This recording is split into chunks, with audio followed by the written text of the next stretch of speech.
shirt is too tight.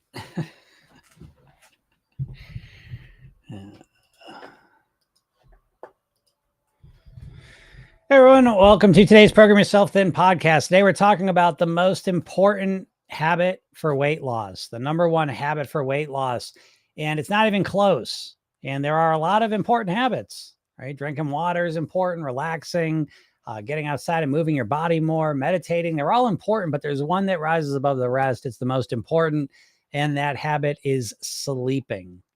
The quality and quantity of sleep that you're getting consistently is probably the number one lifestyle habit that is affecting your weight, because when you're not getting the right amount of sleep, it really impacts you negatively in like every way you can think of.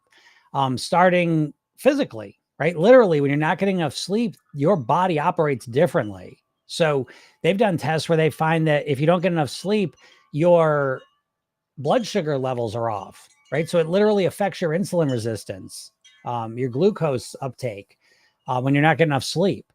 But the big one, I think, right, and that those are important. I'm sure there's even more than that, physical effects of it. But the biggest effects, in my opinion, are psychological and emotional. So that when you're not sleeping enough, what ends up happening is you wake up and you're tired, right? You don't have a lot of energy. And so your brain starts scanning the environment for ways to get quick boosts of energy. And you know what the fastest ways to get some quick hits of energy are? To eat sugar, refined carbs, right? Processed foods that you digest really, really quick.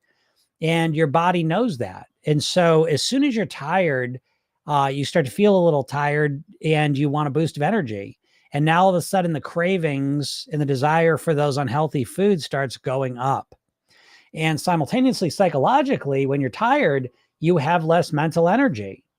And so it's this double whammy effect of your body sending you more hunger signals, more craving signals for unhealthy foods, and you have a reduced ability to say no to them, to manage them, because your psychological piece is not functioning optimally. And so it becomes this double whammy effect of more cravings, less ability to say no to them.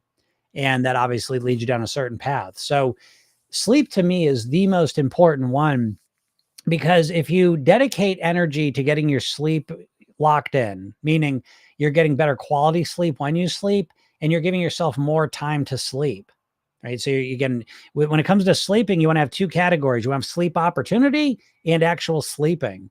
And so you want to give yourself sleep opportunity of, again, an ideal world, at least 8 hours.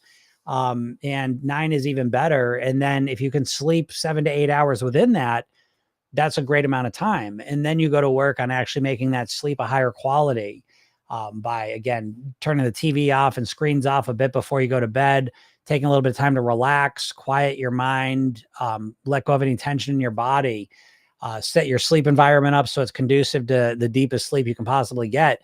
And when you combine these, what happens is weight loss just feels a lot easier, because the opposite effect starts happening. You're naturally energized. Your body's not craving unhealthy foods at such a high level, and your ability to manage your mind, your emotions, your actions is increased. And so it just becomes easier to make these healthier food choices, and you just feel better. Again, sleeping is one of those things that's really been, in this culture, we've really been conditioned to devalue our sleep and to really put it, way in the back of a line of important things in our lives. And we're consistently trained to not worry about our sleep. And I think that's one of the biggest mistakes you can make. As you start to dedicate more energy and time to sleeping, get a higher quality sleep, I think you're going to find that it improves your life, your whole quality of life in every direction possible. And so again, not just with your eating, not just with your weight and your health and all the rest of it, but also just in your overall quality of life, your ability to operate and be productive at a higher level, emotionally to be more stable, to, again, mentally to be more acute and, be able to operate just at that higher level you want to be at. So again, the more time you dedicate to sleeping, I think you're going to find that it just has this exponential effect on your life, and specifically your eating and your weight and health, that really makes it worth the commitment. And if you want some help doing that, click the link in my bio, go get the hypnosis session, because hypnosis does help you sleep better, because hypnosis is, I mean, again, not only are you getting good ideas put in your mind, but simultaneously, when you go into hypnosis, you're practicing relaxing, quieting your mind down, basically preparing yourself to sleep. And so the more you practice and listen to hypnosis sessions, typically the better you get, your quality of sleep goes up as well. So again, there's a free hypnosis session over there. Go check it out. If you're not on the social medias right now, you can go to programyourselfthin.com and go get that hypnosis session. Go check it out. But yeah, if you have any questions, feel free to ask them. Any weight loss questions are welcome. I don't know if anything was asked so far. Cats. Interesting. Hope you're all having a nice day. Hello, Allie. Yes, it is absolutely beautiful where I'm at. It is full-blown spring. Just the best part of spring, too. Not the wet, warmer than winter part, but the legit, it's warm. It's beautiful. The leaves are all coming out. The pollen's out, but luckily I have no pollen issues. I'm very thankful for that. But yes, it is a beautiful day. I'm happy to report I'm walking my dog 2 days in a row. So that's exciting for me. But, let's talk about that for a second. So, because I always want to say, I try to keep myself in the world of the real. I think a lot of times people, coaches, influencers get out here and trying to create some fantasy land, that's not real. So I try to keep it real for you all. So for me, I have wanted to walk my dog more again. I got my walking up locked in a couple years ago, 8 to 10,000 steps pretty much every day. It was just part of my routine, all the rest of it. I broke my foot and that knocked me off course. And I didn't get back on course. And I would walk. I mean, don't get me wrong. It wasn't like I was doing nothing, but it wasn't consistent like it was. And so anyways, this April 1st, which I remember very clearly was a Tuesday this month, I said, okay, I'm going to start walking my dog again. And I'm going to start on April 1st. And so I did it for a day or two. And then I stopped and I did a little bit here and there. But I stuck with it. And that's what I try to share with you, that when it comes to changing your behaviors, I have such a subconscious minded viewpoint, meaning I'm looking to make my behaviors automated. And it takes a little bit of time to do that, because I can say logically, I want to walk my dog every day. I want to walk every day. I agree with that. I want to do that, no doubt about it. But how do I do it consistently? Well, that's the question. Where do I put it in my day so that I just do it? And that was kind of the hard part I was finding, is that my schedule's changed a little bit from last time I walked. So when did I want to do it? And so I trial and errored it. And again, I'm up to something now that I think may be working, but anyways. D says, is there too much sleep, like having a nap during the afternoon? Is there too much sleep? I'm going to say there probably is, because I have posted enough videos about sleep to hear from all the people that are depressed that say all they do is sleep. So, will you sleep too much and then become depressed? I doubt it. Do you get depressed and then sleep a lot? Yeah, sure. But napping in the afternoon, I don't believe for a second. I will tell you, because I use naps strategically. And if I don't sleep well or I'm tired, I will absolutely nap. Now, the way I nap is very, very specific. I will nap for literally 14 minutes. Hey, Siri, set a timer and then I will go and sit in my hypno chair, and I know how to put myself out like a light. So I will fall asleep and then I will wake up in 14 minutes. And for me, 14 minutes is perfect. NASA says 24 minutes is the perfect amount of sleep time for a nap. But for me, it's 14 minutes. And I wake up refreshed and I feel good. Now, if I wasn't really tired and I went and lay down, I probably wouldn't fall asleep. So again, I don't think there's too much sleep. I would be real surprised if that was an issue for you. But again, if you want to find out, go lay down in the afternoon. And if you fall asleep, I'm going to say there's no way it's because you're sleeping too much. I'm going to say it's because you were tired and you needed a little rest. And if you sit there and don't fall asleep, then you may say, okay, well, I got enough sleep. And then the focus for me, if that was my situation, then if I was you, D, in that situation, now I'm paying attention to, let me shine up my sensitivity to my sleep. Because, one of the interesting things about sleep deprivation is that the first thing that goes when you're sleep deprived is your awareness that you're sleep deprived. So again, a lot of times, a lot of people, especially in America here, you've been sleep deprived pretty much your whole life. Sleep is, I mean, geez, because I've worked on this so long, I had to go through my own things too. I have a lot of negative associations with napping, and I find that that's not an uncommon thing. A lot of people do. And so helping people sleep better a lot of times is giving them permission to take a nap, you know? So, anyways, I would doubt it, D, but I would experiment with it. And that question kind of, if I was thinking what you're thinking there about, is it too much sleep or whatever, what I want to focus on is developing my sensitivity to my sleeping and my energy levels related to that, and start paying attention to that. Because once you realize, I will tell you, having awareness now of my sleeping, and my sleeping that's something I've worked on for years now at this point. And I started as the shittiest sleeper on the planet, and I've become a very good sleeper. I literally created a program called Sleep at Will. But even over the last couple of years, my sleep quality and quantity have increased pretty dramatically, in my opinion. And it's a game changer. It is literally like a superpower. And I think there's a lot of people out there that don't even realize you got this superpower in you. Because as I said, there's a good chance you've been sleep deprived literally most of your life. And so actually getting sleep abundance, I guess, would be the alternative. Having an abundance of sleep is really, I think, one of the ultimate cheat codes in life. And again, you don't hear that a lot because I don't know why. They just want to keep us tired and zombified. I don't know. Melancholy says, my sleep habits are awful, not by choice, but because of stuff I can't change. I catch naps during the day, but my night times are a mess. Up till after midnight, sleep on the couch till 3, get woken up by husband, go to bed till 5:45. Broken sleep leads to needing naps, but the naps don't feel restorative, plus eat into daylight hours. Yeah, melancholy. I mean, again, what you're saying is not even unusual. Almost every person I work with at some point, we deal with the sleeping piece. Very few people that I've ever worked with have good sleeping habits, like really high quality sleeping habits. It's unusual is how I would describe it.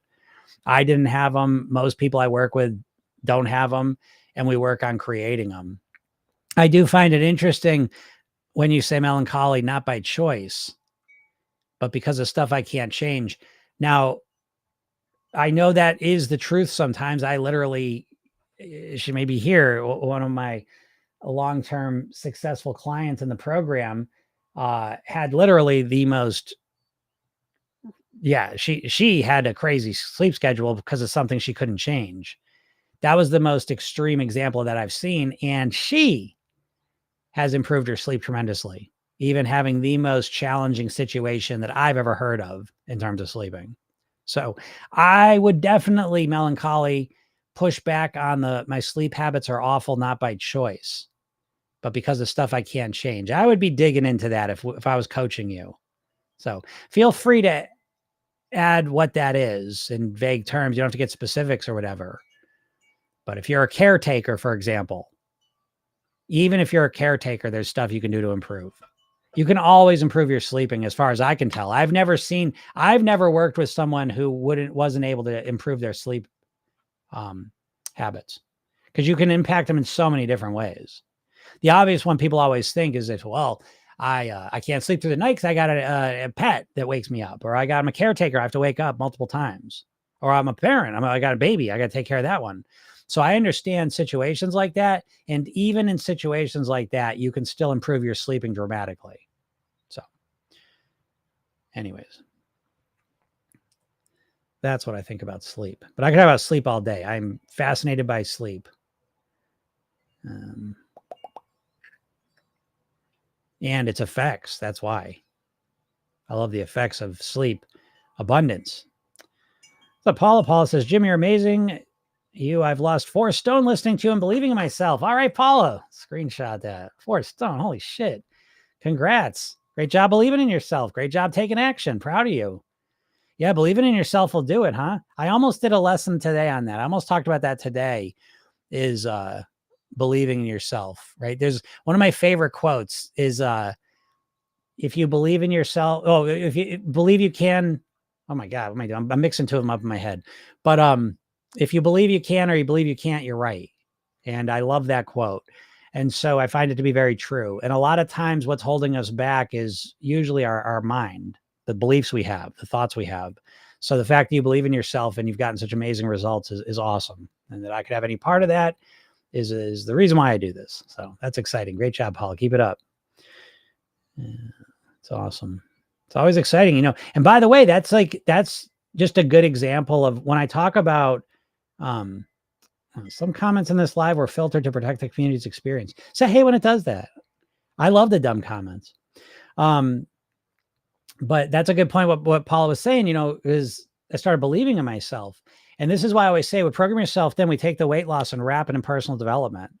And again, it's not just about losing weight and the number on the scale going down.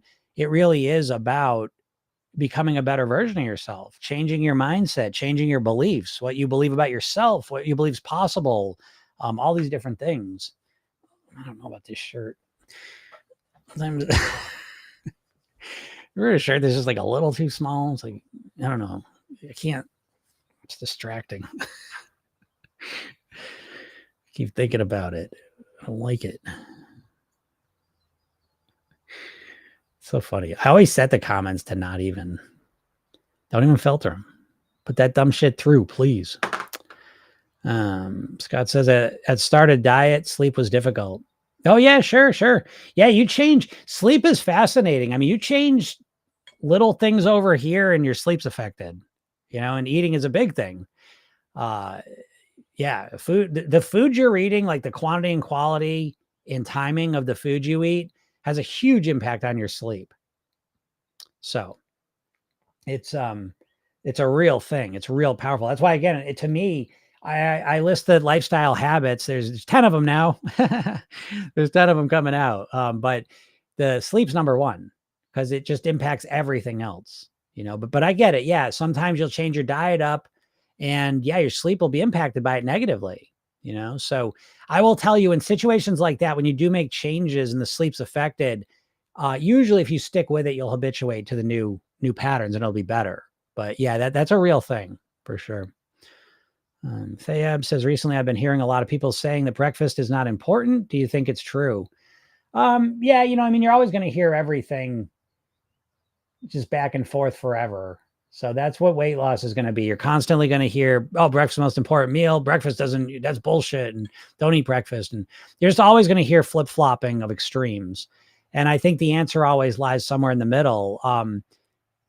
I think I'll start off by the golden rule of Program Yourself then is that there's no right or wrong. There's only what works for you.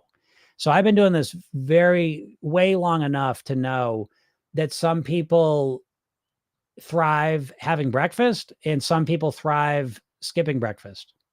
So that's an absolute fact. There's no arguing that. And so if we start from that point of view, then the answer is that you experiment. See how you feel skipping breakfast. See how your eating is when you skip breakfast or when you eat breakfast. Whatever you typically do the other one. See how it feels. You know, there is no right or wrong. There's only what works for you.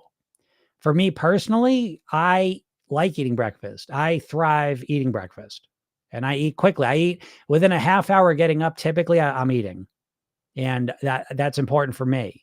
Otherwise it's harder for me. So I don't think I wish there was just some simple answer, but there's not. I will give you one data point. And it is that there's a thing called the weight registry study. If you all don't know about it, you should know about it because it's probably the biggest database of people who have successfully lost. I think it's more than 30 pounds, might be 40, but people have lost a substantial amount of weight and kept it off. And I believe it's 2 years at least. And that is literally everything I'm saying to you comes from a different place than dieting because everything I'm saying is about living at your goal weight. And I learned everything I'm sharing with you from people that have successfully lost weight and kept it off for at least a couple of years. And so when I found the weight registry, says, holy shit, this is amazing. So anyways, long story short is those people they surveyed and they asked them like what they did. And one of the questions was breakfast. And I'm ballparking it, but about 80% of the people that successfully lost weight and kept it off ate breakfast every day.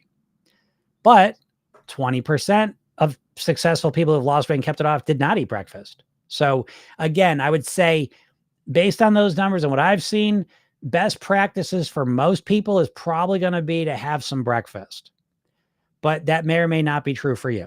So my answer ultimately that is guaranteed is experiment. Have breakfast, don't have breakfast. Notice how it impacts you physically, mentally, emotionally. Notice which one sets you up better for success and which one feels more appealing long term. Which one do you feel like you can stick with? Because I find a lot of people, and I see Mickey's asking us, what do you think of incorporating intermittent fasting with your diet? Because I see a lot of people trying to skip breakfast because they're intermittent fasting and they're getting to 12 o'clock, 1 o'clock, and they are starving. And once that window of eating opens up, they're overeating because they're so hungry. So in programming yourself thin, one of the core things we're managing is your hunger. And people get hungry differently. So for me, I'm hungry right pretty much when I wake up. And that's why I like to eat. If I don't eat, I'll spend that time being hungry. And for me, I always call it the hungries. Like when I get hungry, it's not like I can just eat and now I'm fine. Like if I manage my hunger strategically, I never let my hunger get too high. And so I kind of keep it at a certain level. And that's very comfortable for me. If I spike my hunger, like once I get really hungry, I can eat, but then I'm not satisfied. And so when I spike my hunger, when I get really hungry in situations, I tend to overeat afterwards. So again, I wish I could just give you a simple answer, but the truth is weight loss, weight mastery is not about simple answers. The diet industry wants you to think that, but the truth is that you need a comprehensive, holistic, customized plan for you, for how you're going to master your weight. And it takes some trial and error and some thought. And so Mickey says, yeah, what do you think of incorporating intermittent fasting with your diet? Watching you has really helped me get back to it, even when I fall off. Great, Mickey. That makes me happy because that's literally, if there's anything I want you to associate with me, it's getting back on track quickly. I think getting back on track quickly is the number one skill of weight mastery.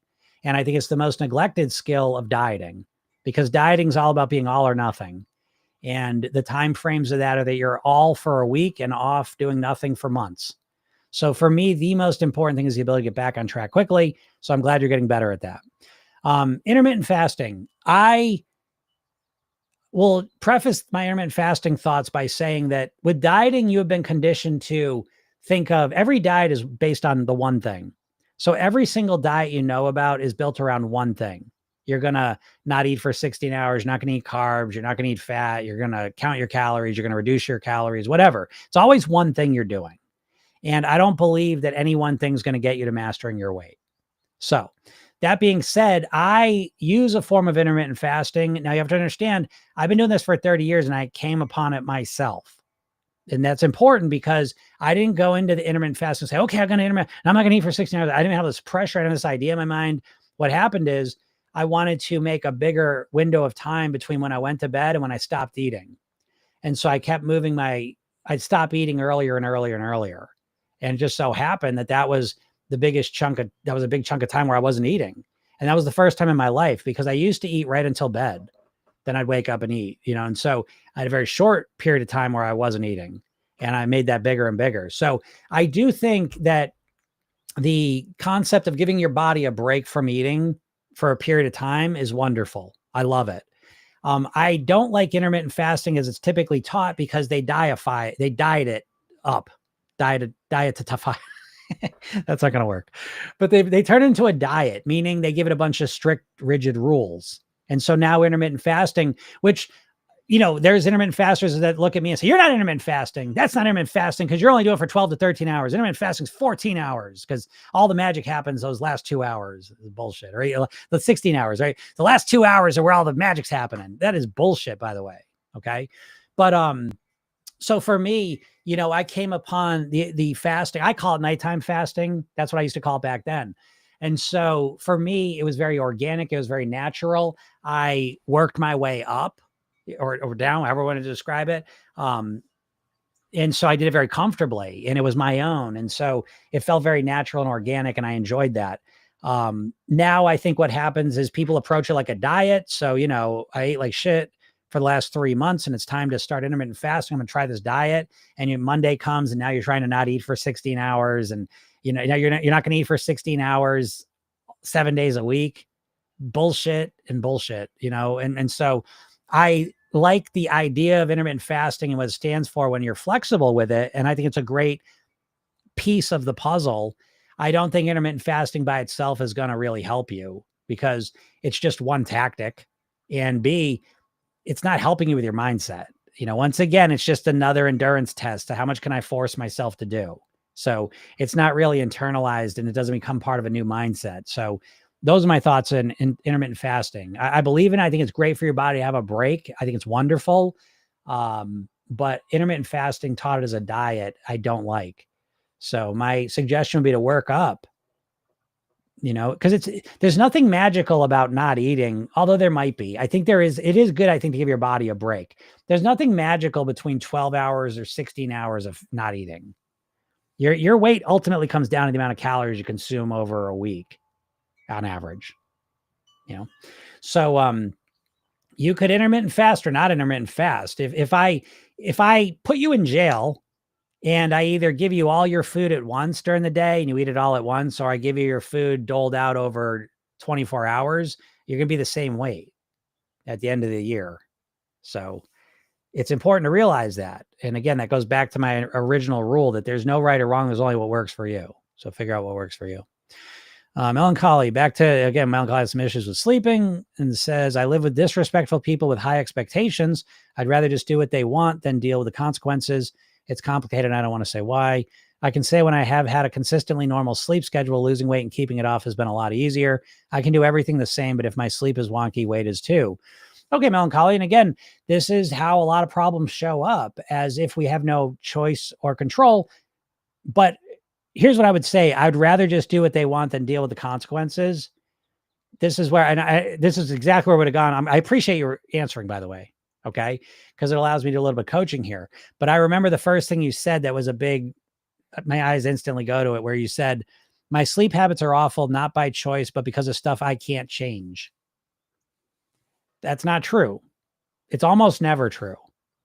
And so, not by choice, but because of stuff I can't change. But then you follow it up and say, I'd rather just do what they want than deal with the consequences. So a more accurate way to describe this would be to say, I'm in a tough situation with people that make it very difficult, and I'm choosing to have a shitty sleep pattern rather than dealing with their wrath and the stress and challenge of them if I changed.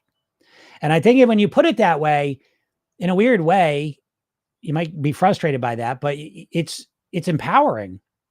You see, because when you say not by choice, but because of stuff I can't change, Melancholy, you're giving up your power. You say, I have no control over this, so I'm just at the complete mercy of it. And that's rarely the case, 100%. There's almost always some things we can do to change. But a lot of times there's things we don't want to change because we're making a decision that shitty sleep is easier than dealing with these people. And we make that decision. But you want to clarify that decision. That's a decision you're making.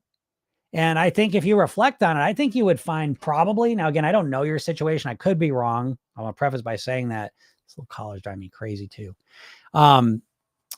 Yeah, unwilling to change. There you go. But unwilling to change is still you making a choice. And I think it's very important, personally, when we speak, I think it's very important that as much as we can, we take responsibility and control of the choices that we've made. Because sometimes we use language that implies that we have no control over it, when that's not true. And when we do that, it makes us feel powerless. I don't disagree that I'm sure your situation's difficult. I'm not arguing that. But I bet if you started to say, you know what, maybe I do want this fight. Maybe it's worth it. My weight, my health, everything is so important that I am going to deal with this stressful thing if I change my sleeping, because that's what I want. As soon as you begin speaking like that, you start to feel more empowered, most likely. I'm not saying it's an easy path, by the way. But yeah, but again, Melancholy, but at least see, because you're putting all the blame on them. And it's not a right or wrong thing. I'm not saying they don't deserve the blame. What I'm saying to you all, any of you that are in a situation where someone else, you feel like it's their fault that you're the way you are, that's a very disempowering thought and idea. And it's rarely true. usually we have a lot more power than we realize. And it begins with the language we use. So again, melancholy, if you really, really wanted to get your sleep in a better place, you could do it. It's just that there is a cost, and a high cost, apparently is how you imagine it. So yeah, without knowing more though, but anyway, something to think about. And that comes from a place of love. I'm not sitting here telling you all you don't have difficult situations. I know there's difficult situations out there. Yeah, but it says, honestly, once I retire, my sleep's perfect. Yeah, sure. Right. Yeah. I mean, that's what I mean. Like, too, I get it. Like, I know there's challenges with sleep. Like, I'm not an idiot. I live in the real world. But I'm saying, I'll give you an example of myself. Okay. That I remember at one point, like I have two kids, but my second kid was not a good sleeper. And he was just a kid that took more energy. Put that diplomatically.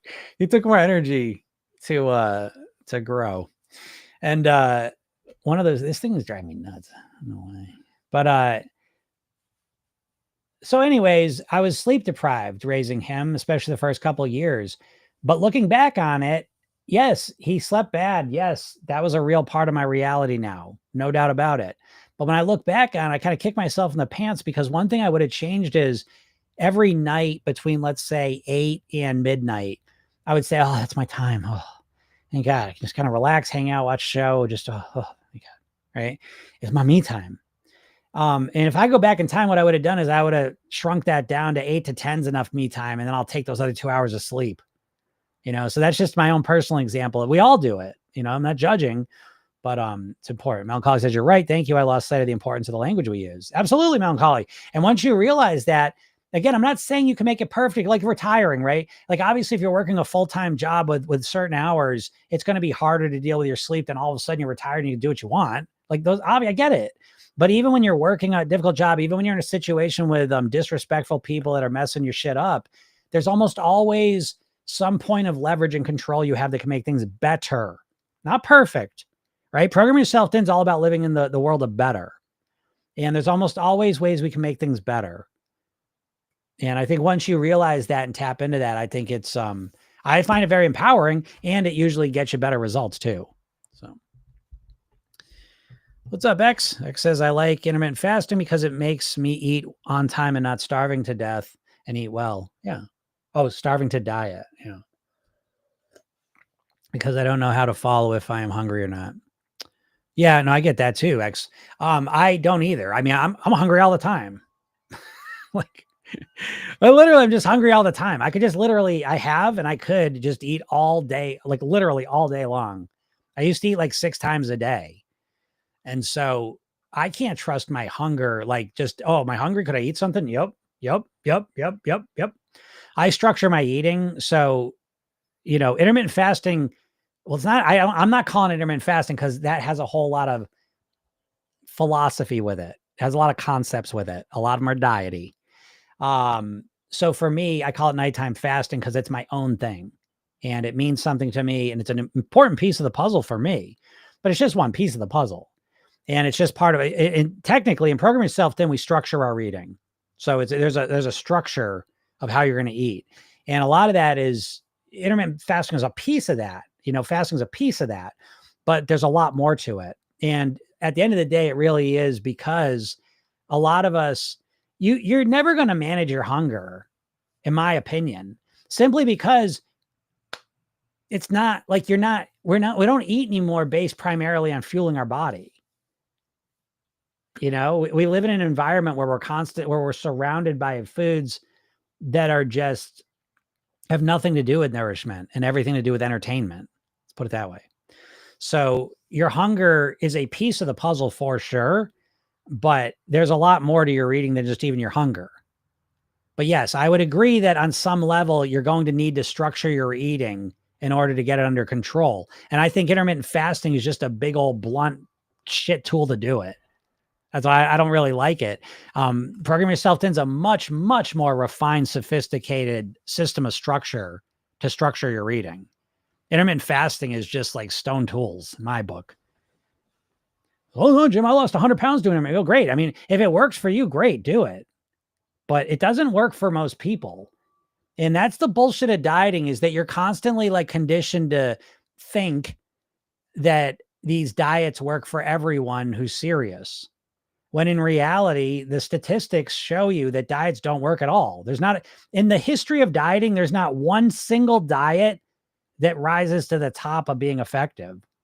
Not even one of them. The closest you're going to get is Weight Watchers, and that has nothing to do with their stupid diet plan. Because they call it points instead of calories. Weight Watchers is a marketing company. They have been since they bought it from the lady in New Jersey. And so why is Weight Watchers the best? Because they used to have a social piece to it. And that's going away. But I mean, Weight Watchers diet plan is goofy. Put that in a book and read it. You're not going to lose any weight. It's the social piece of it that was helpful. So if we take that out of the equation, all the diets suck, ultimately. There's no, what diet is that? What's the number one diet? No one's come to any conclusion on that because they're all bullshit. And intermittent fasting is right up there with it. Oh, it works. Oh, my cousin lost. Everyone loses weight on some diets for a little while. Yeah. X says it's good for starting only, I think.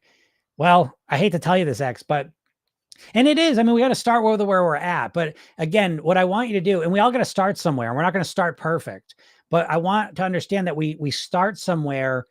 And again, this is the philosophy. Listen, Program Yourself Thin is a weight mastery philosophy. So I want you all to have a weight mastery philosophy, meaning that if you start intermittent fasting and, okay, I'm going to start here and this is how I'm going to just get a handle on it right from the beginning, fine. But have the sensitivity to tweak it for you as you move forward. That's really what weight mastery to me basically comes down to optimization, so that you're going to start with whatever, just get your foot in the door. Intermittent fasting. Oh my God. For the first time, I kind of got a handle on things. Great. But you got to fucking refine it. You can't, the same thing I do on day one is the same thing I'm going to do 10 years from now. Huh? Like what else in life do you do the same 10 years later that you did when you started? That makes no sense. So again, with dieting, one of the things I hate the most with dieting is this idea that on day one, you get the plan and you're following the exact same plan on year 10. Well, where's the growth? Where's the evolution? Where's the customization? Where's the flexibility? And there's none. And so to me, it's like, if you start I don't care. Start with any of them. Keto, carnivore, Weight Watcher. It doesn't matter to me.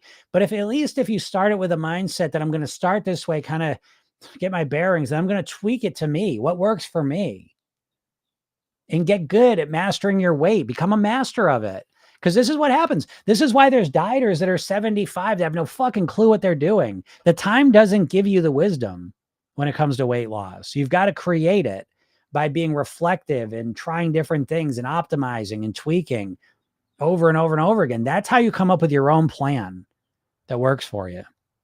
So, yeah. Yeah, it says, I keep eating on time without fasting, but now I learned from you that we should program ourselves to do it automatically, like brushing your teeth. Yeah, exactly, X. But again, I don't have a problem with what you're saying. Actually, like, we start somewhere and you start to like anchor your eating into places. Now you say, oh, okay, I can do this. Pretty comfortable. This is all right. Great. And then we can move on from there, but again, what are the chances that you start with even like, I get like, I say the same things every day. That's what I'm here for. I don't mind saying the same things every day. But sometimes it's like with the diets, it's so discouraging because that's what you've known your whole life, but they're so shitty and don't work. And I'm just going to leave it at that. But you're welcome, X. X says, thank you so much, Jim. You're welcome, X. And I'm proud of you for all the action you're taking. But again, take action and simultaneously tweak and optimize and customize that action to you. Something dieters never do. Dieters just like, again, this is what I'm saying about diets. The idea that there's 8 billion people on the planet and the secret for all of them to lose weight is to do a keto diet. Or the answer for all 8 billion of them is to do intermittent fasting forever. It's like, what are the chances? I always say this, that like the idea that someone's going to tell you how to eat and you're just going to do it is so fucking insulting to you as a human being. It's in the ballpark of me saying, I'm going to tell you what music to listen to, what clothes to wear, what types of movies to watch. I mean, what the fuck? You're a unique snowflake, beautiful human being. You have your own preferences and likes and genetics and all of these things. And so when people go into dieting, it's just like they just give all that up. Just tell me what to do. I'll do it. No, you won't, because you're a human being. You're not just going to do what you're told, like you've got to figure out how to make it work for you. Oh, that's too much. Well, then you get what you get. What do you want? You get what you get. If you don't think your weight and your health's important enough to commit to and to dedicate time and energy to for the rest of your life, then you get what you deserve. What do you want from me? It's the same thing with business. You want to start a business? What? Oh, this is more work than I thought. Well, then go get a job. No, but I want to make a lot of money. I want to run my own business. Okay, then put the work in. Well, I'm only going to do it for a year though. Okay, then don't do it at all then. Like, what do you want? Life doesn't work the way you want it to. And dieting is like that. Dieting is like taking something that is challenging and difficult. I always say dieting is like a get rich quick scheme. Get rich quick schemes are things because people are impatient and just tell me what to do and I just want to make a lot of money. Oh yeah, well no shit. We all want that, but they're tough shit. That's not how it works. And it's the same thing with weight. Just tell me what to do and I'll lose weight. No, it's not that easy. Sorry. I know you've been conditioned to think it's that easy, but it's not. And so what do you want? Just Jade says, in my experience, the social pressure of Weight Watchers or social aspect, I guess, is the only reason it works short term anyway. I agree. There's no question that's the primary reason. It's certainly not because you're counting points. That's just tracking calories, folks. There's no there with the Weight Watchers plan. Like, you know what I mean? Like, it's basic shit. I mean, the valuable piece was the meetings where, again, that's where it all started from. Just start with a housewife in New Jersey who started meeting up with other housewives and they would talk about weight. And it turned out that as they all kind of shared stuff and talked about things and discussed things, they would start losing weight. Oh, no wonder, but then Weight Watchers bought it so they could sell their shitty food. They used to have the Weight Watchers meetings in the back of supermarkets so they could sell their shitty dinners. So again, Weight Watchers is not about you being thin and healthy and happy for the rest of your life. It's about selling you bullshit. And again, the social thing was probably the best thing in any weight loss plan that's been around. Is the social piece was valuable. And that's why no diets work. Tell me the diet that works. Go ahead and tell me the diet that works, folks. It's a trick question. I will let you know it's a trick question, because if you're going to write a diet in, you better be at your goal weight. Don't want to hear about the diet you lost 40 pounds on 20 years ago. That didn't work. Working does not mean that you're overweight right now and that you just lost weight on it once. Working means that you're at your goal weight doing whatever you're doing and you've been there for a while. But go ahead. Let me know what diet works. I dare you. Tell me the best diet. You're all dieters. You know everything you could know about dieting. Tell me the diet over the last 50 years, 100 years that works. Tell me the diet that works. And you're going to find that you're struggling to come up with anything. Any diet will work while you're doing it, and no diet has been proven to be effective long-term. Because the only thing that's going to help you long-term is changing your mindset. A diet's not enough. What's up, Jen? Jen says, sometimes I struggle with the urge to eat or cravings more than actual hunger. Like right now, I'm not hungry, but want to root through the pantry. Yeah, again, that's the difference between hunger and appetite. Hunger is finite, appetite's infinite. So again, folks, we live in a culture where your appetite is constantly being stoked, constantly. And the truth is that you don't really have a clear sense of what your hunger even is. It's hard for you to even separate hunger from appetite. And one of the first steps to making that happen, this has been very helpful. I'm glad you wrote that, because I'm working on my eating section of the book here, or the new program and then the book. But it's the concept of clean versus pleasure. But so anyways, that's why the clean versus pleasure is so valuable, because it helps you distinguish between hunger and appetite. Appetite's infinite. That's what I was talking about before.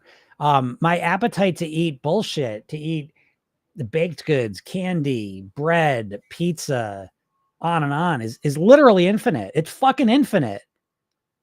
It's only stopped by my stomach being completely full. And the second there's this much space in it, my appetite's ready to go again.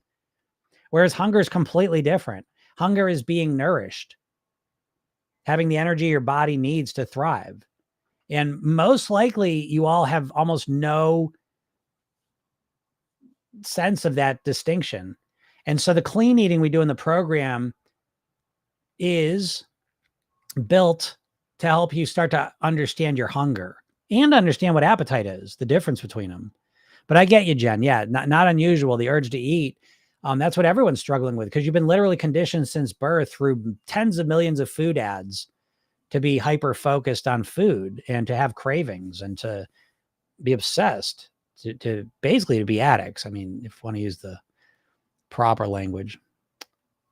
There goes Jody. Yeah. Jody had the sneak answer, but Jody's in the program. She's a superstar. And so she goes, the diet I created for myself, of course. And that's always the answer. The diet you create for yourself that's built for you. Right. And that's why Jody's able to say, it's easy for me to maintain my goal weight. And that's where you get to a program yourself. Then it's easy for me to maintain my goal weight. It's easy. And it's easy because I've customized my diet to me, my lifestyle, my preferences, what I like to do.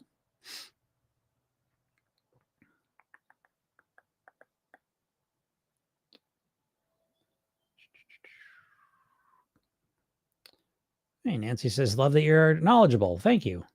I am super knowledgeable. Like, again, I'm not here to be some egotistical asshole, but I do. I know so much about weight mastery. Like I'm looking at this from a completely different opposite angle as everyone else. Like, and I don't mean to have delusions of grandeur, but it's true. Everyone's looking at how do I lose weight, and I'm looking at how do you live at your goal weight, and they're just two different worlds. And so, yeah, a lot of things I'm saying, you're just like, oh my God, oh right, that makes sense. Oh, because I spent 30 years obsessed with this shit, But thank you, I appreciate you saying that. Okay, Victoria says that's such an important admission. I could eat all day too. Yeah, exactly. It is an important admission, and I don't think anyone says that, And by the way, I want to make clear, I could eat all day long, like easily. I've done it, and I could do it like that. I could be back to it tomorrow. Okay. But I don't. And it's because I've strategically managed my hunger. I have done a lot of mindset work on the appetite piece of it. And I have structured my eating so that I comfortably am able to eat in a way that keeps me my goal weight. I do not have a ton of willpower. So I'm not struggling with cravings all day and just resisting them. I have structured things in a very strategic way. And I've done the mindset work to deal with the appetite, the inner work to deal with the hunger. And so I'm in a situation now where I have a plan that is easy for me to follow, even though I could eat all day. So Nancy says, if they worked, they wouldn't still be making them up. Yeah, they're talking about the diets. Yeah, exactly. If there was a diet that worked, that would be it. We'd be done. The diets it's just like get rich quick schemes. There's always gonna be new ones, because what sells diets, what sells get rich quick schemes is the newness, right? It's got to be new, because if it's something old, you already know that doesn't work. But I'm here to tell you all the diets are old. As long as, and how do you make the distinction? It doesn't matter what the diet says specifically. Like, it doesn't matter. So, this one says, just eat fat. This one says don't eat carbs. This one, like, none of that shit matters. None of it. Put them all in the same category: intermittent fasting, keto, carnivore, literally every single diet, Mediterranean. I'm not judging even what they're saying. I believe in Mediterranean diet, but it's a diet. It's not going to work for you. None of the diets are going to work for you simply because they're just telling you what to do and never showing you how to get yourself to do it consistently. And that is the core problem that you're dealing with, is that you're only told what to do and you're never learn how to actually do it, how to become the person who does that naturally and automatically. That's why there's no diet. Carrie says a balanced diet. Well, fair enough, Carrie, but that's kind of cheating. Obviously, there are vague general rules for sure, but I'm talking about like a trademark diet. They're all bullshit. There's no diet's going to stand the test of time. There's no diet. What diet? What do you think? No one even wrote anything, by the way. No one even wrote a diet. So I didn't expect you to. I'm glad you didn't. Although I was hoping you'd write like, Weight Watchers, keto. I lost 40 pounds on keto 3 years ago. I put it all back on, but keto. Anyways. Yeah, Nancy said it right. Yeah, people don't make money if it works. Exactly. right? Exactly. It's just, it's a recurring, it's a recurring product, dieting is. And on top of that, by the way, just so you know, all the big diet companies you know about are all owned by big food companies. Just so you know. Weight Watchers was owned by Heinz. Jenny Craig was owned by Nestle.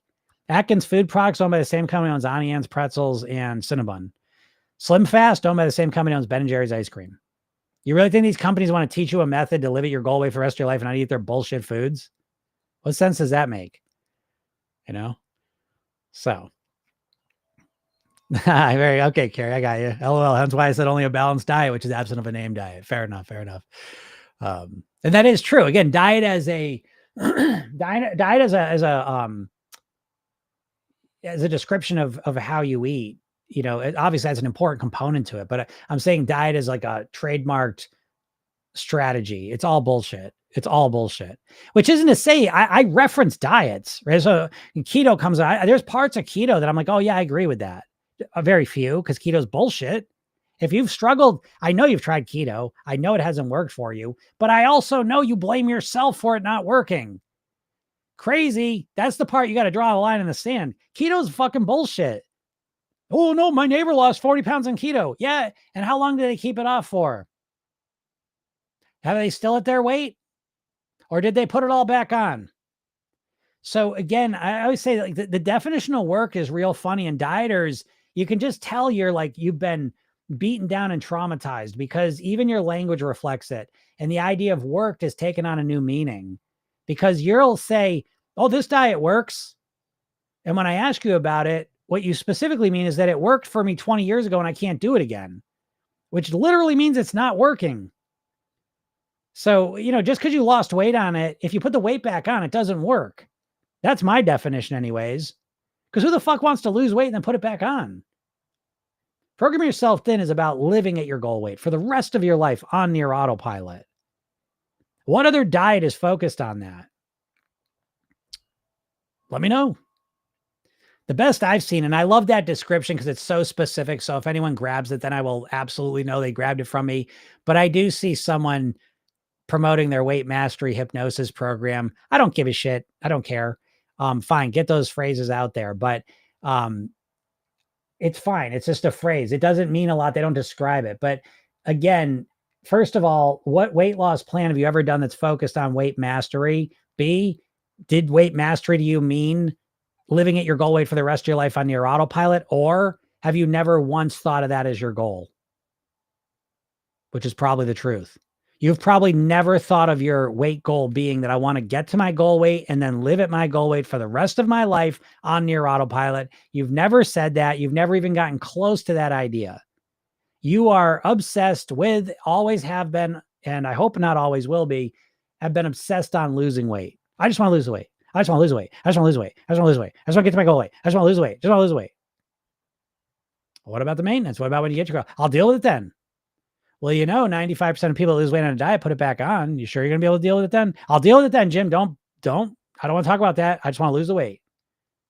Can you relate to that? Well, guess what? That way of thinking is setting you up to struggle to keep the weight off. Can you see how that might be? Yeah. Jen says, I have the distinction figured out now. I just wish I could make the appetite for junk go away. What kind of mindset and inner work help with that?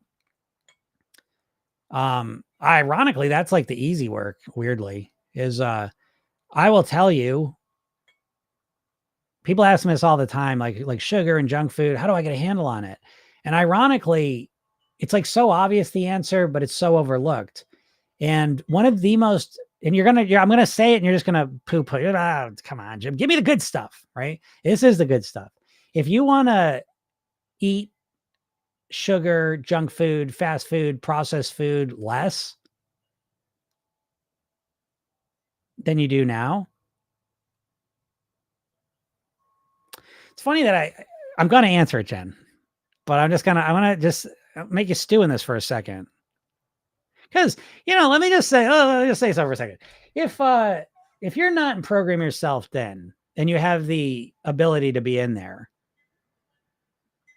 then it makes me think maybe you don't really care. Maybe I'd like to lose weight, but I don't really care. It'd be cool, but I don't really want to commit to that stuff. Yeah, because I hear someone say, well, what kind of mindset inner work could I do to help me with my junk food cravings? The fact that you don't even have an answer to that, I'm not judging you. Okay. I've been there and I understand why, but I'm just trying to prove a point of how far away you are from living at your goal weight. Don't get mad at me. I'm here to help you out. I'm here every day, Monday through Friday. So no one's more committed to your weight than me. To be honest, I'm probably more committed to your goal weight than you are. Like, I'm here every day to help you. You can literally get on here and ask me questions. I will answer them. Sometimes I might take me a minute to get to the answer, but I'm here to answer the questions for you. But I want you to take a step back and I want you all to reflect on this. If you have cravings, you say, oh, okay, hunger and appetite. I get it, Jim. I got appetite for craving for bullshit food. But how do I deal with the appetite? What mindset stuff is there that I could do to help reduce my cravings for unhealthy junk food, fast food, processed food stuff? If you're in that boat and you would like to know that answer, before I give it to you, I want you to realize the fact that you have no idea what the answer may be on there is a real bad sign that you're 1,000 miles off course, because it's not a trick answer. It really isn't.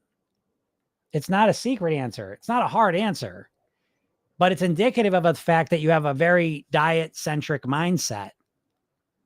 And I will give you the answer to this, but it most likely won't mean a whole lot to you. And B, it's just a tiny little fraction of what you need to truly master your weight.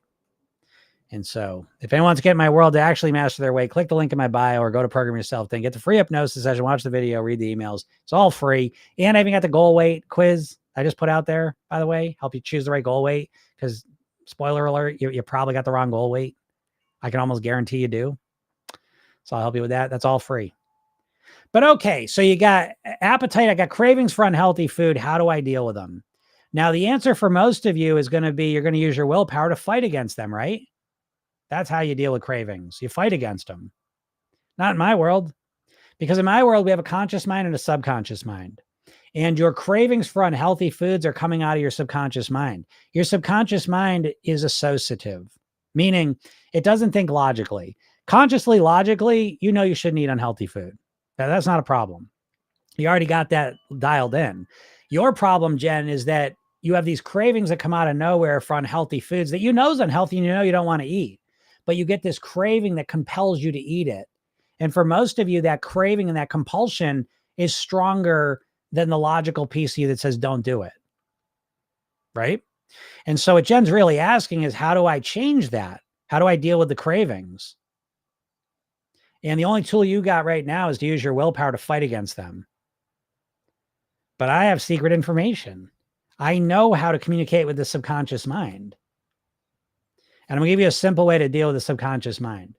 So one of the reasons why you have all these cravings for unhealthy foods is because you've been literally hypnotized, brainwashed, conditioned through tens of millions of food ads in your life that are constantly reinforcing pleasure to these foods, pleasure to these foods. And then you eat these foods and they're designed to give you an instant hit of pleasure. So it reinforces that conditioning. But now you got a loop where you're constantly being primed, triggered, focused on these foods. Then when you go and eat them, it validates all of that. The dopamine release happens and it reinforces those neural circuits. Okay. So the first thing you want to do to change your consumption of junk food, sugar. Now, again, the more specific you get with the food, the easier this process works. But let's just say sugar, for example. Okay. No, you know what? Let's go to junk food. I think junk food's actually easier to do this with. So let's say junk food. Let's say I'll pick my favorite, Cheez-Its. I love Cheez-Its, but I got to stop eating them. I want to lose weight and I'm craving Cheez-Its all the time. I can't say no to them. Okay. How do I deal with that? What I would suggest is you go learn about Cheez-Its. Because right now, the way you think about Cheez-Its, and Jen, you could insert whatever the food you crave is, whatever you think about that subconsciously, it's positive. So if you think about Cheez-Its, you're thinking about the taste of them, the getting the box of them, the looking forward to them, the getting them, the eating them, watching TV while you eat them, scrolling on your phone while you eat them, and all that's just wonderful. And that's your primary association to Cheez-Its. Wonderful. And primary association to ice cream, cookies, pizza. It doesn't matter. Primary association subconsciously, pleasure. When I eat it, pain when I don't. So it becomes this propulsion system moving you towards the Cheez-Its. So I will suggest that one of the things that's certainly helping me with my Cheez-It consumption is I read a book about junk food and processed foods and how they make it. Because what you're doing, Jen, whatever food you're thinking of, Cheez-Its, my association to Cheez-Its is really positive when I think about the marketing. When I think about the Cheez-Its through the marketing and my experience of eating them, cravings through the roof. When I take a step back and see how Cheez-Its are made, and I realize that it's made out of the cheapest, lowest quality ingredient possible so they can maximize profits. But you can't sell that because no one's going to eat it. They taste disgusting. As the person said, he tried Cheez-Its without salt. He described them as they tasted like metal filings. This is how shitty the quality of that food is. So how do you sell shitty quality food that tastes like metal filings? You put lots of flavoring on it. In livestock world, they call it palatants. How do you get livestock animals to eat the shittiest, lowest cost ingredients to fatten them up for the most profit? Well, you find the shittiest, cheapest quality ingredients possible, but they ain't eating them. What are we going to do? We're going to pour the flavoring on it that overrides that and gets them to eat it anyways. And they do the exact same thing with humans, because you would never eat your favorite shit. Now, don't get me wrong. I mean, there's high quality stuff, but I'm talking about junk food, fast food. You take a lot of that flavoring out of it. You take a lot of those triggers out of it. It's disgusting. And you would see it as such and you wouldn't want it.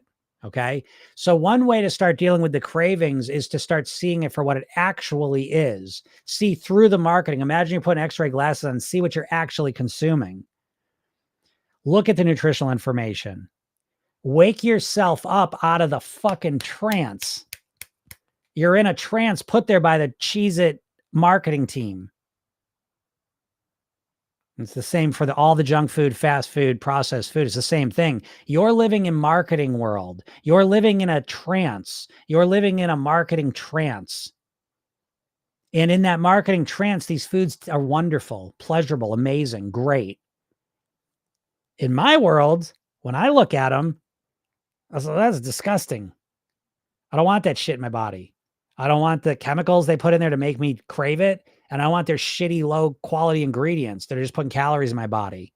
I want high quality calories. I want to nourish myself, which isn't to say there's not a time and a place for Cheez-Its. Okay. I want to make that crystal clear. There absolutely is. And I wouldn't even say it's balanced, but to be completely honest, I don't eat a lot of processed food. I don't eat really much junk food. I don't eat any fast food really. So, I've kind of just come full. So I really just don't like it, but I do have foods that I consider to be pleasurable that I crave, but even those have improved, and it's improved through awareness, knowledge, understanding of what's real, stepping out of the trance that I was in and seeing things more accurately. And so that's the mindset and inner work part of it. There's a lot more, but that's a big part of it that has caused me to change up my eating so dramatically. So it's brought me to a place where it's not like, I have amazing willpower. I say no to that, no to that. No, nope, not going to eat that, not going to eat that. I don't want to eat that. I'm stopping myself. I really want it, but I'm saying no, I don't want it. So to bring this all back home, if you think about cigarettes, right? If you're listening to this and you're a non-smoker, you're not a non-smoker because you're constantly fighting off cigarette cravings every day. You're a non-smoker because your mindset prevents the cravings. You can do the exact same thing with food, folks. You've been bullshitted your entire life to think that these foods that are literally making you miserable. Because I know you get a blip of pleasure. I get that. But then 6 seconds after you finish the last bite of those foods, how are you feeling physically, mentally, and emotionally? So here's some more inner work for you, Jen. 6 seconds after you take the last bite of whatever food you're thinking about, what are you saying to yourself? How do you feel about yourself? Where's your energy, your physical comfort at? Once you start paying attention to that, the truth's revealed very quickly. You've been bullshitted. It's no different than cigarettes. For 100 years, cigarettes, they're fun. They're not that bad. Don't worry about it. Meanwhile, they're killing everyone. What did they do though? In the 80s, they started the truth movement. They started to put the facts out, the reality out. and that facade fell away, and you saw cigarettes for what they were, and rates plummeted. The same thing's going on with food. At some point in our lives, probably in the next 20 years, they are going to have warning labels on food, just like they do cigarettes, of how dangerous it is. They're going to have warning labels on the unhealthiest shit. The question is, are you going to wait till the warning labels come out, or are you going to, see it for what it is now? So that's the mindset work, though. That's a taste of it anyways. Hope that makes sense. Sherry says the marketing even goes so far as to portray people who eat those crappy foods as young, happy, healthy, and having lots of smiling friends and family. Yeah, Sherry's absolutely right. Absolutely. Folks, our brains have been turned into mashed potatoes by the advertising industry of these companies, so that's how you get the explosion of obesity and diabetes that we have in this country right now. This is how you get to 75% of the population overweight or obese. It's through mental conditioning. It's hypnotizing you. I say this all the time, that when I became a hypnotist, I thought I was going to hypnotize people to lose weight. I didn't realize it was going to be me bringing people out of hypnosis to make them lose weight. If you're overweight right now, there's a great chance that you've been hypnotized to be an overweight person, or at least to consume food like an overweight person. And you can snap yourself out of that trance. The shit you're eating now is not natural. It's not normal. It's very unusual, but it feels normal to you because you've been brainwashed. You've been conditioned, hypnotized to think it's normal. It's not. Which again, I'm not saying it's not a place for some of this shit. I believe in moderation. So I believe you can absolutely have your favorite foods. There's no question about it. But you can't be eating them all the time and have the health in the body and the happiness you want.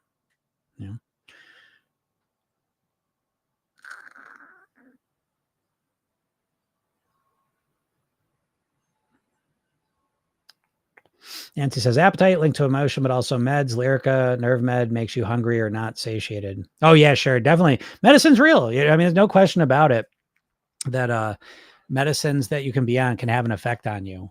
No question about that. Scott says everyone is against you when you're losing weight. Everyone. Yeah, it's kind of true.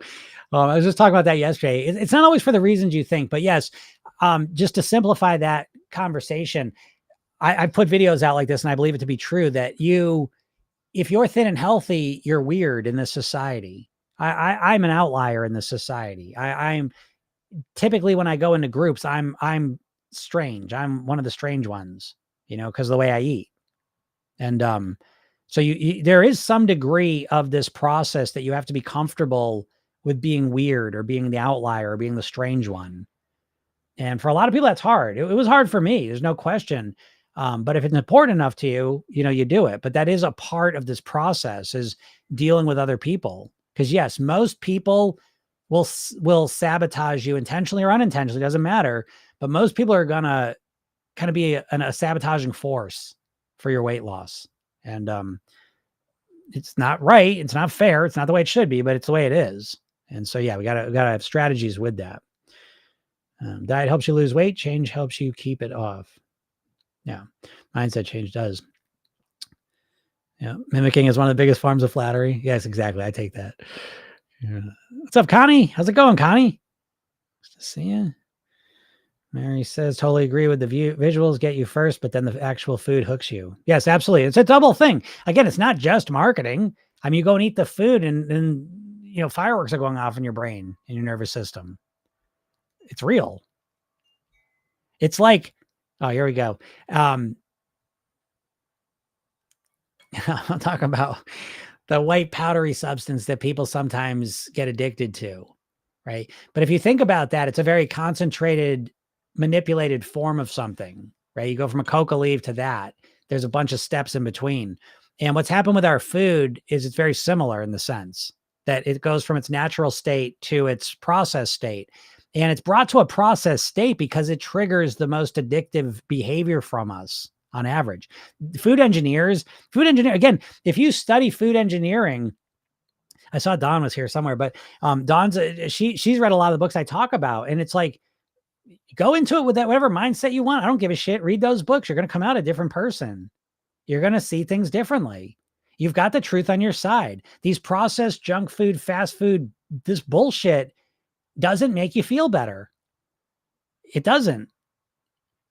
Because you're confusing moments of pleasure with feelings of happiness. That's one of the biggest distinctions you could internalize to eat better, right? You get a blip of pleasure.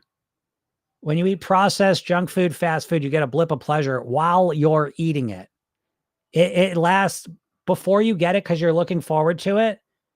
And then it peaks when you're eating it. And then it crashes.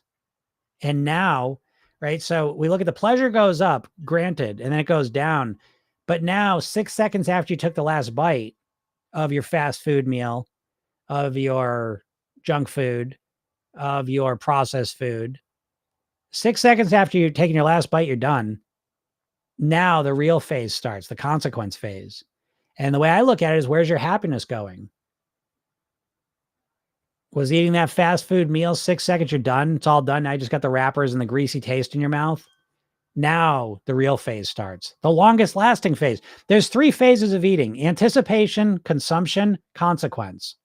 Your entire life, the advertising industry's focused you on anticipation and consumption. Tens of millions of ads, anticipation and consumption, anticipation, consumption. Don't worry about the consequence. Don't worry about that. Every ad you see is the food coming towards you, opening the bag, eating it, never the last bite. You know what I mean? Like never like an empty plate, never the person sitting on the soul. You don't get that. Okay. So you're conditioned to ignore the consequence phase, but that doesn't mean it's not there. As soon as that consequence phase starts 6 seconds after last bite, now I ask you, how's your happiness? Do you feel happier now that you ate that, or do you feel less happy? I think you all know the answer to that. You feel more or less happy after you eat fast food. Really? Right? How do you feel when you make a healthy choice? After you eat a salad or eat some fruit, eat something nourishing, healthy. 6 seconds after you take the last bite of that food, how do you feel happiness-wise? Goes up. Proud of yourself. And the interesting thing is, you do the right, they ate the right stuff. I feel good. That happiness phase can last hours to days, potentially. You know? And the other way, the other side's flip around. You pig out on junk food, fast food, processed food. Okay, it's over. 6 seconds over. Now you're feeling less happy for hours or days. And you just keep stacking these on top of each other to the point now where most likely where you're at, just to be completely honest, you're probably at a very low level of happiness. Your foundation's very low. And you're relying on these little blips of pleasure that get less and less each time. And you're probably unhappy most of the time. And you try and hide it with the little momentary blips of pleasure that you get from the food. But does that sound like anything else you notice in society? Does it sound like addiction in any other form? Right? I'm not here to bum you out, but I don't know, maybe this describes your reality, maybe it doesn't. But most of the clients that come to work with me, this is where they come to work with me, that their happiness is low. And the little things of pleasure aren't bringing them the pleasure anymore. Because again, you start off, your happiness is a decent level, and then the blip of pleasure, oh, this is great. But eventually what happens is the happiness goes down and the blips of pleasure get less and less. And even if you get a blip of pleasure, you're in such a hole with the happiness, it's really not even that enjoyable. That's probably where you're at now, folks. So if you started paying attention to how much pleasure you actually get from this food, and then, goddamn, if you start paying attention to the consequence phase 6 seconds after you finish, it's like getting smacked in the face with reality. And you start to realize, oh, the foods I thought were so pleasurable are actually the greatest source of pain in my life when I look at it this way.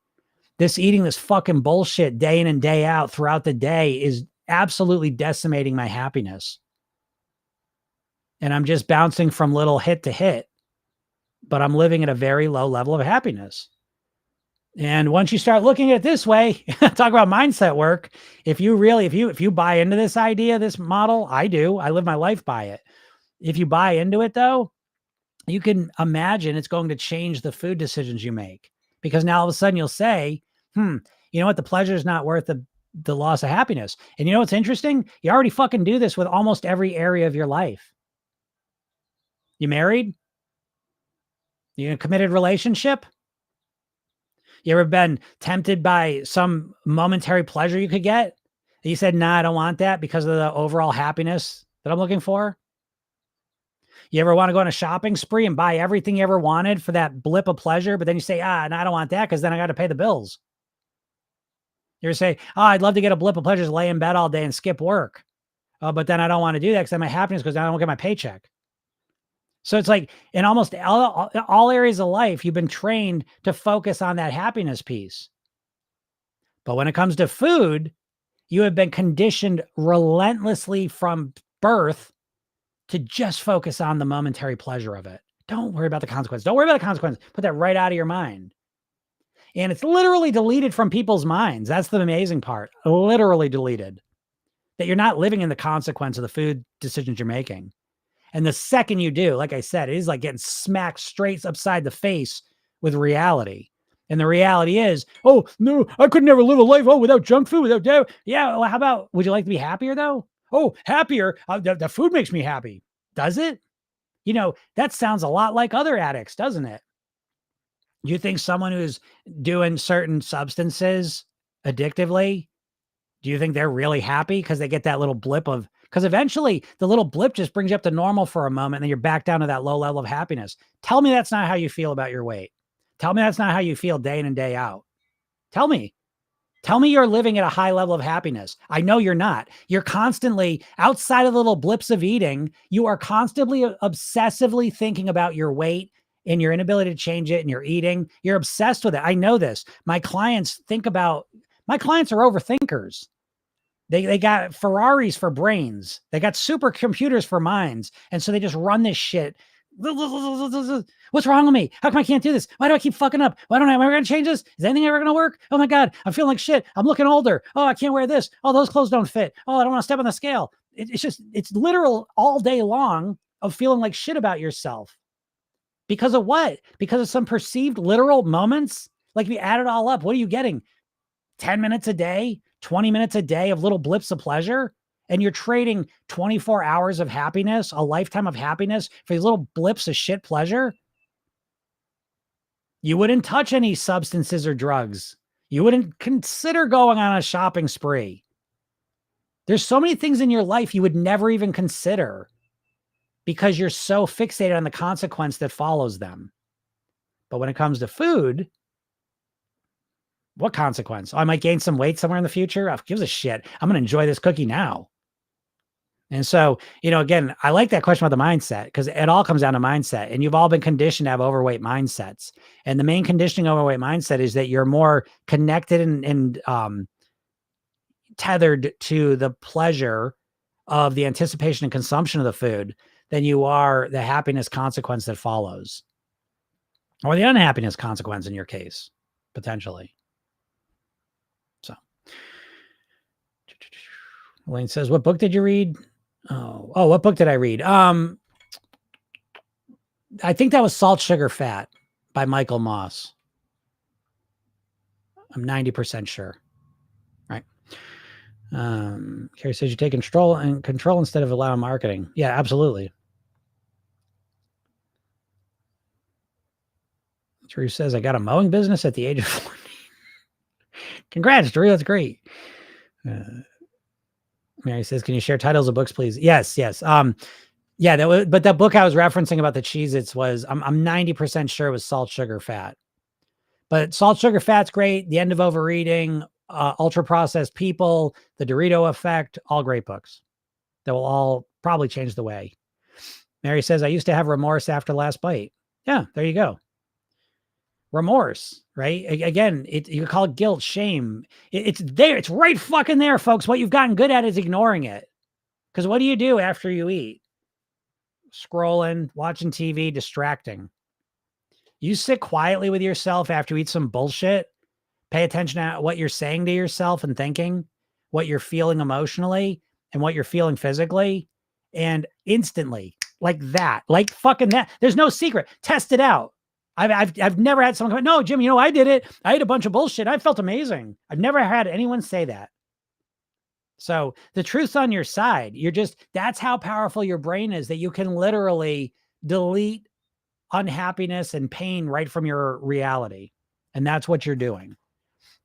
So your weight loss reality, as you can imagine, the whole process is much different depending on whether you think that, oh my God, I love all these foods. I love processed junk food, fast food. I love it. I love it.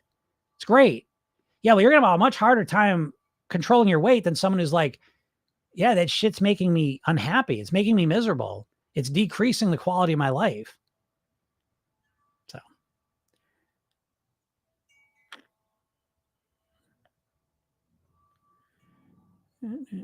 Yeah, Cindy. Yeah. Happy meal, not so happy. Exactly.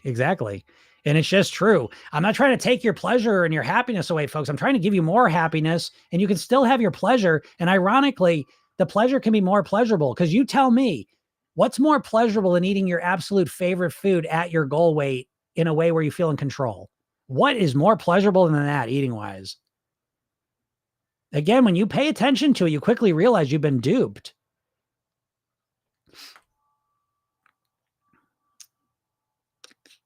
Let me say some solutions for the food noise, please.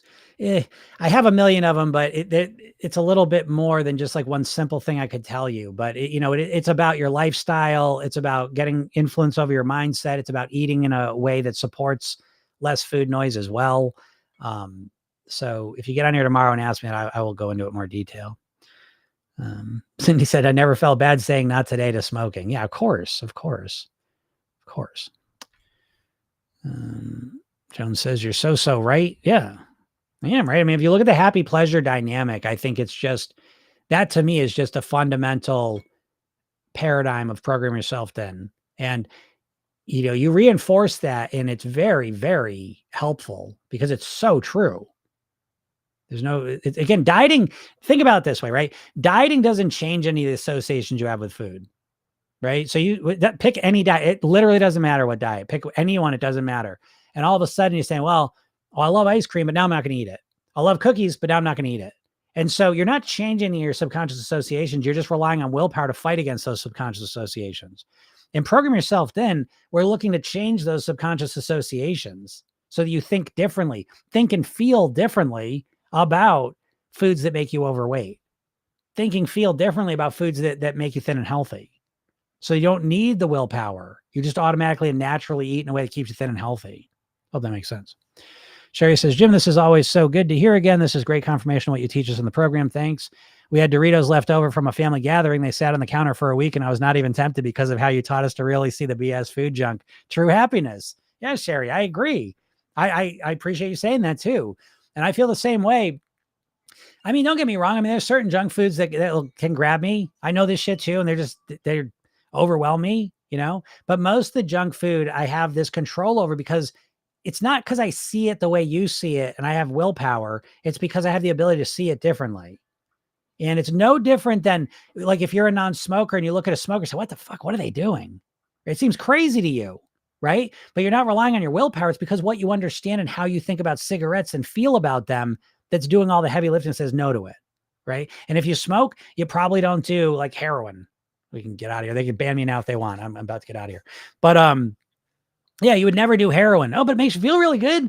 You're feeling pain. You're stressed out. This will calm you down. This will relax you. Is that going to convince you? Oh, maybe. No, because the way you think about it, what do? You go right to the consequence and how painful it is. Yeah, but it feels really good. I don't care. I don't want that. I don't want that. Right. So it's so easy if you make that decision. Why? Because your willpower? Nope. Because your mindset. And you think totally differently about those things than you do about the food. But the reason you think about the food is because you've literally been conditioned to think about it that way. So. Yeah, I got you, Sherry. Yeah, I didn't buy the Doritos. Someone bought them. I get that. I mean, because my kids get junk food sometimes. And I rarely eat it, which isn't to say I do eat a junk food. I really literally don't eat much junk food anymore because I don't like it. I don't want to put this shit in my body. So I'm not saying I never eat it. Like I get like these spicy chips, but they're even the healthy version of them, meaning they don't have all the bullshit, natural ingredients or whatever. They're closer to natural. All the bullshit in the shelves, all the flavorings, I really genuinely am not interested. Will I never eat them? I mean, occasional situation, I might eat some of them, but I'm never getting a bag of like, this shit and eating it. And I used to all the time. So it's like, you know what I mean? Like it was a change, and it changed because I think differently, So Carrie says, glad to catch you. Thank you as always. You're welcome. I need to go do my ideal weight test. Yeah, Carrie, go check it out. The ideal weight test. So I'm gonna wrap it up there, right? Yeah, Vicky says mindset's a huge game changer. It's the whole game. It really is the whole game. But yeah, if you're not in my world, anyone, go click the link in my bio, or go to programyourselfthin.com. Get the free hypnosis session I give you. Watch the video I made. Read the emails I send, and one of the emails I'll be sending you if you get on there today is about the goal weight quiz that I put together. Because what I've discovered, listen, I've been doing this 30 years personally, 20 years, over 20 years professionally, done 6,000 private weight loss sessions, is that no one knows what the right goal weight. And that includes you. And having the right goal weight is really, really important. So I put together a quiz that will help you do this. It'll take you about 2 minutes to answer this quiz. Then you'll have your right goal weight and the reasons why. And then I can do my fancy shit in the back and I can reinforce it for you. And I got a bunch of ways I'm going to be doing this. I'm just getting started with it. So it's already getting set up, but each and every day I'm creating new reinforcement systems to help keep your goal weight front and center. So if you're looking for motivation, if you're looking to kind of get started, kickstart, take this goal weight quiz. You've never done anything like this, I'm going to guess. And it's going to change the way you think about your goal weight. So I don't know. I will tell you, my life is so frustrating because I have all these tools and solutions and answers that can make everyone's life better. But it's then people just, that sounds cool, but I got a TikTok. I got to scroll. I got a video I got to watch. It's like, just, God damn it, just commit to it. It takes a minute to sign up for it. And then I'll send you the email about the quiz and it'll take you 2 minutes to do it. Take some action. All right. It's all free. This shit's all free. Yes, I got a program that you can invest in if you want to, but I give you more free shit than anyone that I know about. And if someone gives you more free shit than me, you let me know, because I take that personally, and I'll give you even more free stuff, which I got planned anyways. Okay. Rose says, oh my goodness, I just gained 12 kilograms and I do not feel confident. Yeah. That's a challenging one. Yeah. When you just gain a bunch of weight, yeah, you're not going to feel confident. But what you can feel confident in is diagnosing what happened there. And so when you put 12 kilograms on relatively quick, there's almost always a reason why. Something happened that kind of triggered that process. And so use your confidence to diagnose what happened there. Because the more you understand what happened that triggered that weight gain, the closer you are to resolving it and get yourself back on track. All right. Carrie says, is it in Circle also? No, it is not yet. And I'm going to put that up there, but that might be a weekend thing. But so, if you're already on my list, I've been sending it out the last 3 or 4 days, 3 days, I think. So you'll see it. You just literally search goal weight. I imagine it'll come up. And then if not, I will be sending it out today again as well. Okay. And then I will be putting it in Circle. I'm doing a couple things, and Circle that's coming down. That's probably a couple weeks away, but Circle will have a component for people that aren't even in the program. So I'm excited to that as well. That, that'll be another free resource to help you. Rose says, I started baking and I began eating cakes, but I'm exercising, and eating right. I mean, I get you, Rose. I got caught up in that. My weight's going back to where I wanted to, but the last couple of months, like, I started making cookies. And there was good reasons to do it. But I started making more cookies. I started putting more weight on. So yeah, I eat great. I eat super clean. And, but yeah, when you add a bunch of cookies in, and then other things, listen, eating is a unitary thing. So as the cookies start coming in, the sugar starts coming in, a little snack starts coming in, a little more extra food you eat at meal times comes in. For me, a little more wine comes in, alcohol. And so it all just kind of creeps up a little bit. So again, I mean, I think, there you go, Rose, right? So what you want to do is get a handle on the baking.